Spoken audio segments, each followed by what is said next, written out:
Hello class, I'm here to talk about chapter 11, problem 8. I did want to cover this because on week 4 you're going to be assigned a case that does work with this single serving waiting line model, but it's also going to work with the multiple server. So I'm going to go over the single server just to give you an idea how do you make comparisons to come up with an analysis. Right here it says for the Burger Dome single server waiting line in section 11.2. So you're going to have to refer back to your book. So let me get your book right here and see if we can do it together. So 11.2,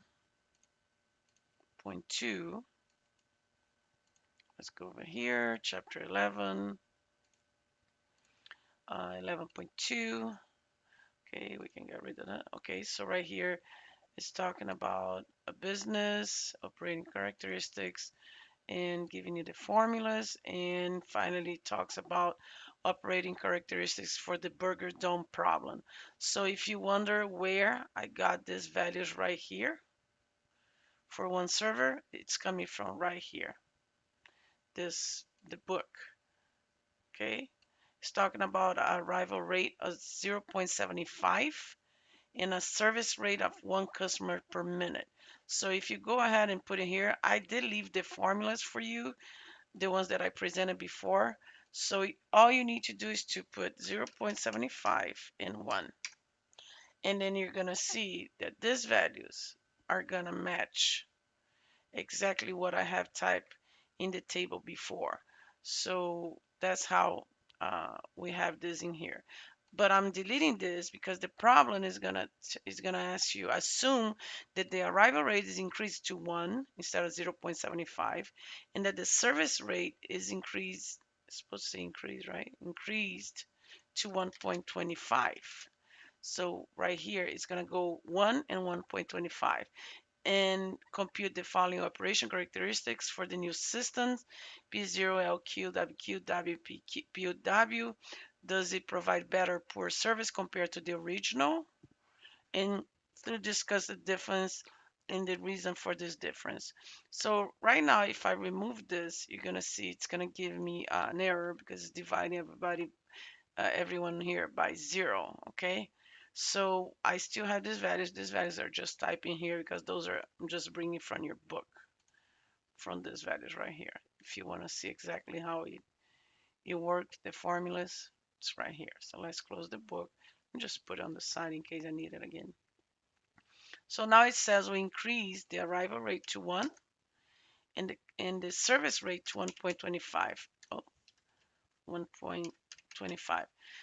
So you're gonna notice that automatically it's gonna populate all this for you because I already did the formulas. If you refer to the previous problems, you're gonna see all I did.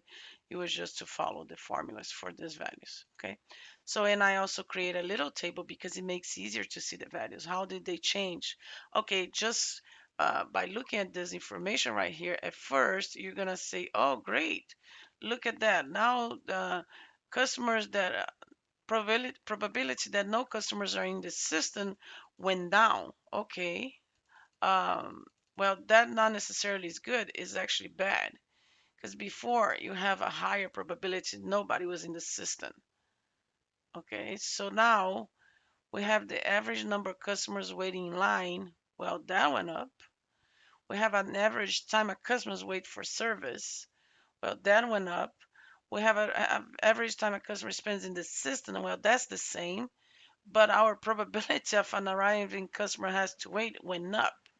So even though the service rate increased to 1.25, that means we are servicing more customers per minute. Yeah, that's great.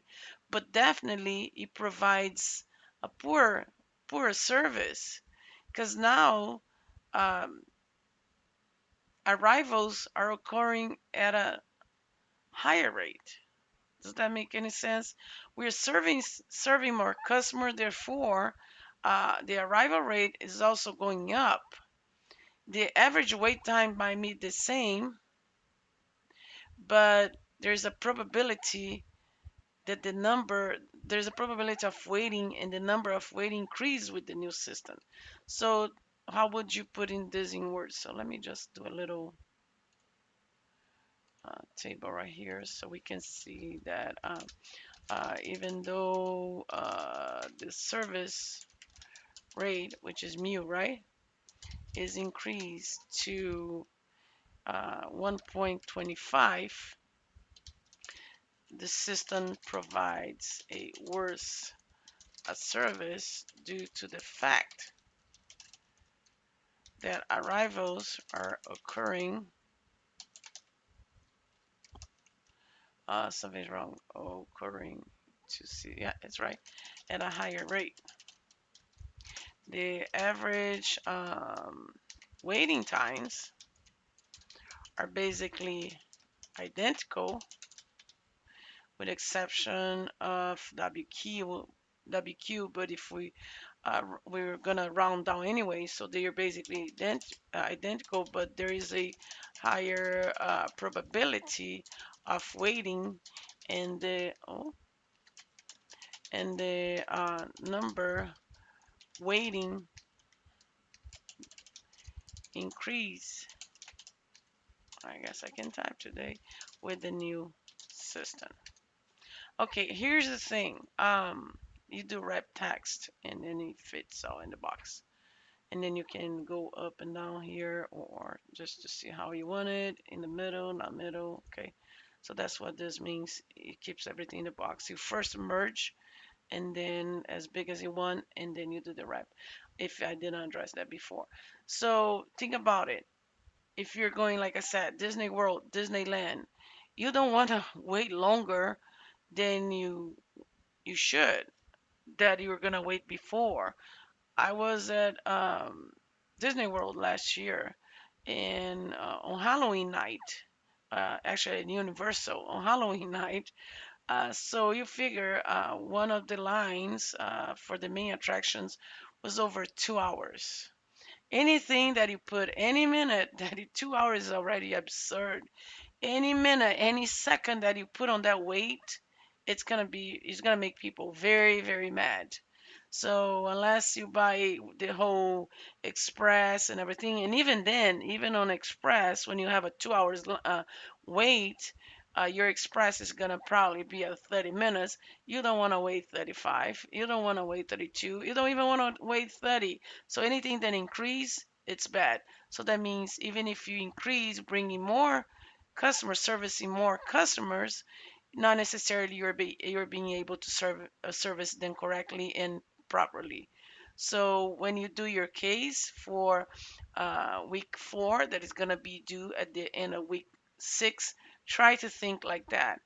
Okay, some of those numbers might lower, but not necessarily means it's a good thing in the end. Did it, the probability of an arriving customer or a car has to wait for service, did it increase? How much did it increase? But also you have to, when you're working with multiple servers, the cost of one server and the cost of more than one server, is it worth paying more than one? Like, is the difference so dramatically that you should put more than and do a multiple server? So just think of all that when you're analyzing your case for week 4 that is going to be due on week 6. I hope this helps to clarify a little bit, and let me know if there are any questions as